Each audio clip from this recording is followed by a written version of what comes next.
Hey everybody, it's low carb and keto nutrition specialist Amy Berger from 2 It Nutrition, bringing you, keto without the crazy. Remember to check out the links below. There's links to some low carb and keto events that I will be speaking at in person now that the world is opening up. I also am the author of 3 books that you can check out. And what else? Patreon, if you enjoy my stuff and you want a live weekly, every week, live chat, Q&A, ask me anything, patreon.com/2itnutrition, link below. Okay, on to the topic now. The ghosts of diets past. You all know that story, A Christmas Carol, right? The ghost of Christmas present, Christmas past, Christmas future. Let's talk about the ghosts of diets past. This topic was suggested by somebody in a group that I'm part of. She wanted me to talk about trusting the keto process and, not being disillusioned by failures of diets past. Like, don't bring the past diet failure mindset into keto. Like, start with a clean slate. And this is a great topic. So I can't guarantee anything, but my guess, my hunch, is that most people, myself included, who adopt a low carb or ketogenic diet, this isn't the first diet you've ever tried. This isn't the first time you've ever tried to lose weight by following a specific kind of food plan or whatever. This isn't the first time maybe you've tried to control your blood sugar or reverse your PCOS or whatever the issue may be. Your joint pain, your gout, migraines. Keto's probably not your first rodeo. You've been around the block a few times, as they say, right? At least we say that in English. If you're from some other nation, I don't know. And if you're trying keto, my hunch again is whatever you tried in the past didn't work, or you would have just done that and kept doing it and life would be great and you wouldn't quote quote need keto, right? You wouldn't have looked for keto or low carb. You wouldn't have looked for anything else if that other plan or plans in the past had worked. So it's totally understandable, and I'm right there with you, that you feel frustrated and disappointed and like almost at your wit's end, right? You've tried everything. Weight Watchers, Jenny Craig, the cabbage soup diet, counting calories, this and that, the other thing. You've tried it all. And either nothing ever really worked that well, or it worked, but it was so difficult and so cumbersome or so expensive, so time consuming, whatever the case, that you couldn't stick with it. Even if it was working, it was just such a pain in the you-know-what. So I am here to tell you that keto is different. It's different, and I will tell you why. So the nice thing about keto is that it is so simple, and anyone who's making you think it's complicated is doing you a disservice. A low carb or ketogenic diet really requires one thing and one thing only: for you to keep your carbohydrate intake low. Everything else you've heard is secondary, tertiary, quaternary to the single most important thing, which is just not eating sugar and starch, just keeping your carbs low. And how low you have to keep them depends on your own situation, your own sensitivity and metabolism. But the number one thing as a general principle is to cut your carbohydrate intake to whatever extent. Fasting, intermittent fasting, MCT oil, exogenous ketones, measuring your ketones, going into a sauna, even exercise, everything, organic, I don't know what else, everything else matters less than the one thing that's responsible for the metabolic effects that you get from keto, which is the low carbohydrate intake. So how is this different? How is this different from those diets past? That's one thing. It's super simple. You do not have to weigh and measure your food, get your food to line up with some specific macros or ratios or percentages. You don't have to track your food in an app. You don't have to write it down. You can if you want to. And that is helpful for some people, but it's not required. And many people get perfectly phenomenal results not doing any of that, just keeping the carbs really low. Okay, so it's simple. It doesn't have to be expensive. I just did a video recently on processed food and how the fear-mongering and the alarmism and sensationalism over processed food kind of automatically puts up a barrier to people even attempting keto. So it doesn't have to be expensive. You can get food at your discount chain. You can get it at Walmart. You can get it at wherever is affordable for you. So there's really none of those barriers to entry. And more so than any of that, though, more so than it's not easy. It's not easy. It's simple. It's simple. It doesn't have to be expensive. Doesn't have to be complicated. More than any of that, it's the metabolic and hormonal effects that make it different from a lot of other diets out there. Where do I start with this? So in a lot of other approaches to losing body fat or whatever you're trying to accomplish, there's a lot of willpower and discipline involved. You have to force yourself to limit your food intake, right? If you're hungry, but you've already eaten your allotment of calories for the day, or you've already eaten your points for the day, or whatever the system is, you're just out of luck because you've reached the limit. No more food for you. You just have to go hungry. You just have to sit there and feel hungry until tomorrow. That sucks. Boy, does that suck. And you cannot fight your biology. Your hormones are very strong. Your brain signals are very strong. Your physiology had a couple million year head start on you. These drives to eat, the drive to get nourishment is very hardwired in that deep animal part of the brain, right? It's not that frontal cortex, it's the like millions of year old brain signals. Good luck besting those signals. So like Dr. Westman and I wrote in End Your Carb Confusion, the keto is different because you are not fighting your biology. You're not working against your biology.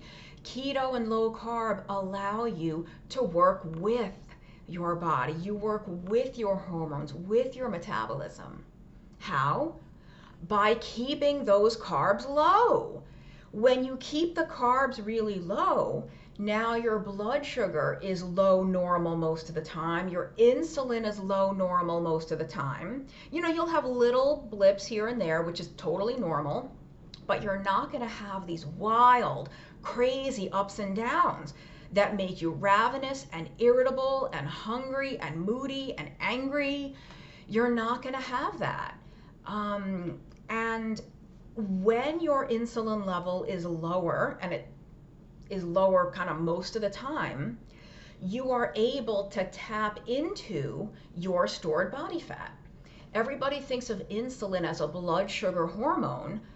Lowering blood sugar is one of 400,000 other things insulin does. Well, maybe not quite that many, but a lot of other things that insulin does, including inhibiting the breakdown of fat.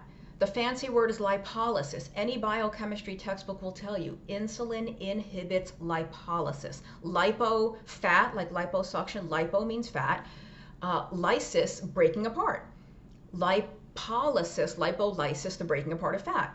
When your insulin is high, you cannot break apart the fat. You can't break the fat apart to come out of the fat cell to be burned somewhere else. So now that your insulin level is lower most of the time, you can tap into that fat. You can burn the fat from your food and the fat from your body.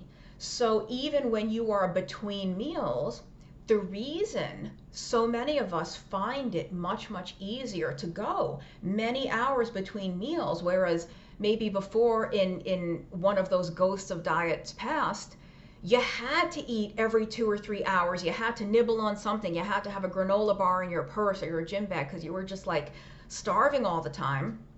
The reason that doesn't happen on low carb or keto is because when that insulin level is lower and you are tapping into the fat, you are eating all the time. Even when you're not putting food in your mouth and, digesting it and absorbing it, your cells are eating your own body fat. So you feel less hungry because internally you are eating. Again, just because you're not putting food in your mouth doesn't mean your body on the inside isn't eating, isn't getting nourishment and energy that it needs. So what else can I say? I mean, that's a really big part of it. And then if you do keto a certain way, right? Keto means a lot of different things to a lot of different people. There's not really any special formal definition. That's kind of one of the problems. But when you do keto a certain way, if you're very strict and there's certain foods that you just don't eat, they're just not on your list of allowable foods, it's you start to lose the desire for those foods. When you're brand new to this, it can take a little time to get over that hump. You might still be craving, you're still kind of like, oh, that bread looks so good, oh, those potato chips. The longer you go, you kind of jettison that, you just let that go. Not everybody, it's not magical, but Dr. Westman, and I quote him all the time because he just says things that are like they're very simple, they're just words, and yet they're really impactful and meaningful.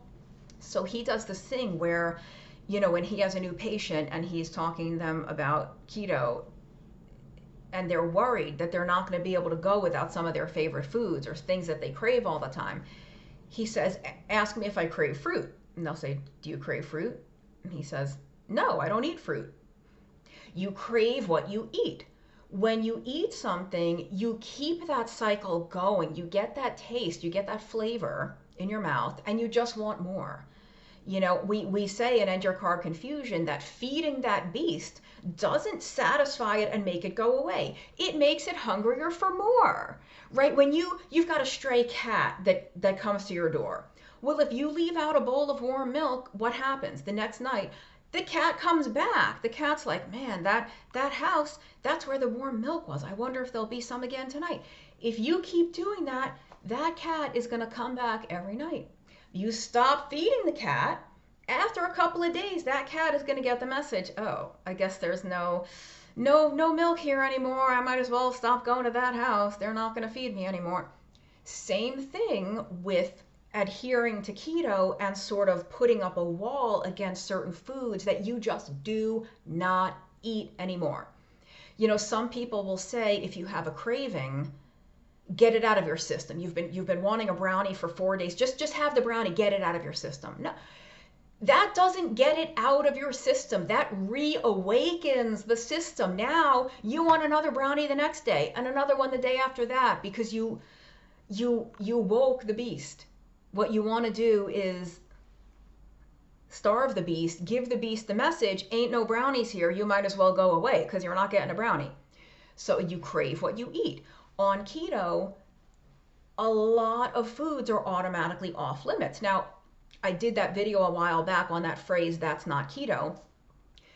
We all have our own unique individual threshold of how much carbohydrate we can consume and still be in ketosis. And whether or not you're in ketosis, how much carbohydrate you can eat and still be burning fat, having a fat-based metabolism.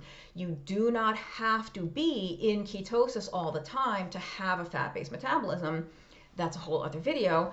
Anyway, the point is we all have a different threshold of how much carbohydrate we can eat and get the results we want and feel great. So, some people can have maybe a slice of regular bread every day and be in ketosis or still be fat burning most of the time. Some people can have a small serving of potatoes or whatever. So it's not that those things are completely off limits to everybody, but for most of us, we don't eat those foods. We just don't eat them. If we have like a relatively low threshold for carbohydrate, why am I gonna spend that on this much bread or this much, potato or whatever, when I can have this much broccoli and zucchini and this much cauliflower? So it's just a lot of those foods are automatically gone. And when they're gone, you stop craving them. So you don't need the willpower and discipline. I say this all the time, and I wrote a blog post about it a zillion years ago. You don't need willpower to resist a craving when the craving isn't there. I've gotten to a point, in a former life when I worked in an office for the Department of Defense, not doing nutrition, there was constantly a box of donuts on the shelf or muffins, or there would be the meeting let out early and they had a ton of leftover food and there's sandwiches and there's cookies. And every once in a while, I maybe had a small thing, but most of the time I could look at it and walk right past. I wasn't even interested because I just don't eat that stuff. Don't you want that cookie? No, I don't really eat cookies. Don't you want that donut? I don't eat donuts. It really does go away. And it's not magical. I do want to acknowledge those of you who are doing the best you can, and it's still like you do have to white knuckle those cravings. You do still want something sweet all the time. You do still want that texture of bread or a bagel or whatever. And I have some pieces of advice. The first piece would be find substitutes. Thanks to the exploding popularity of keto, we do have, for better or worse, substitutes for just about everything. You can mimic just about every flavor and texture and taste profile that you would want with something that's lower in carbs. And that's a good transition step from your high carb life into low carb or keto, is to use some of those products as like that transition. But my more emphatic recommendation and suggestion for you is to just rip that Band-Aid off. Rip it off all at once. Go cold turkey. Get rid of all that stuff. It's a little paradoxical, but the stricter you are, sometimes the easier it is, because again, you're just not letting those little things creep in. You are eventually going to lose the taste for chocolate or for a blueberry muffin if you're not eating the sugar-free chocolate and the almond flour muffin. If those are just off limits, so if you are struggling, I would say it is easier to be strict than to be less strict. You will struggle less being stricter. That's what I think. Maybe not everybody, but most people. And if you are looking for a way to be strict, check out the link below in the notes. There's something called the Page 4 diet. That's the food list that Dr. Westman has used in his clinic for 20 years, helping people from all different walks of life, all this stuff, and it works. It is very, very strict, but it works. And it works because it's strict. And we also have our Keto Made Simple Masterclass coming up at the end of July. Get on the mailing list now so you can, there's a link below, the Keto Made Simple Masterclass. Also, based on that same food list, and that food list, by the way, the Page 4 food list and our Keto Made Simple Masterclass food list is the same as the Phase 1 food list in End Your Carb Confusion.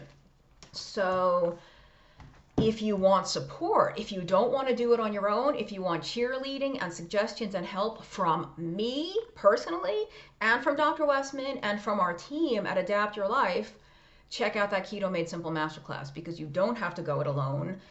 We are there to help, and that's exactly what this is for. You could be brand new to keto and you just want to do it the right way the first time, or you want to leave all those ghosts of diet past in the past, and you want to finally get the results with keto that you've been struggling to get on your own. You've been maybe doing your own version of keto that's cobbled together from all these different sources. Do the trusted, clinical strength, effective keto. That's what our masterclass is. Now, let me make sure I'm not forgetting anything major. Just keto, I'll sum up. Keto is different. You're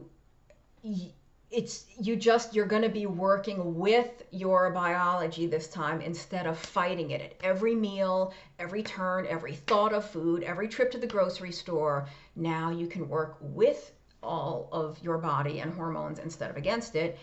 And I will say, I know that I said all those other diets are so cumbersome because you have to count your points and count your calories and your fat grams and this and that.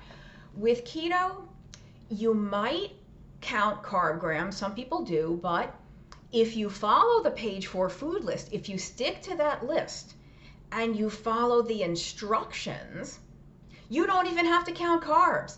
You don't even have to count carbs. You don't have to fast. You don't have to go hungry. If you're hungry at the end of the day, but you are at your maximum amount of carbs, that doesn't mean you just have to go hungry for the rest of the night. You can eat. Just eat something that's no carbs. Eat a piece of chicken. Eat a piece of cold steak. Eat a couple of slices of bacon. Have some hard-boiled eggs. It's awesome. You don't have to go hungry. You just have to not eat carbs, or not eat more than your tolerance level of carbs. And some people will find that the weighing and the measuring and tracking helps. If they are prone to overeating, if they are prone to going over on carbs, I'm never going to say that no one should ever track or no one should ever weigh and measure the food. It can be helpful, but you can also be completely successful on keto without that. And I recommend starting out without it. Do strict keto. Do it as best you can without any of that. And then if you're not getting the results you want after several weeks or a few months, then whip out the food scale, take out the app, do the stuff. But the beauty of keto is that if you do it right, if you do it correctly, you shouldn't have to do any of that. That's it for now. Hit the subscribe button if you haven't already. Share these videos far and wide. I would love to reach a bigger audience. I see all these other videos getting huge views and I'm like, what? How are they doing that? So help me out. Help a girl out. Share this video, and thank you so much for watching. See you next time.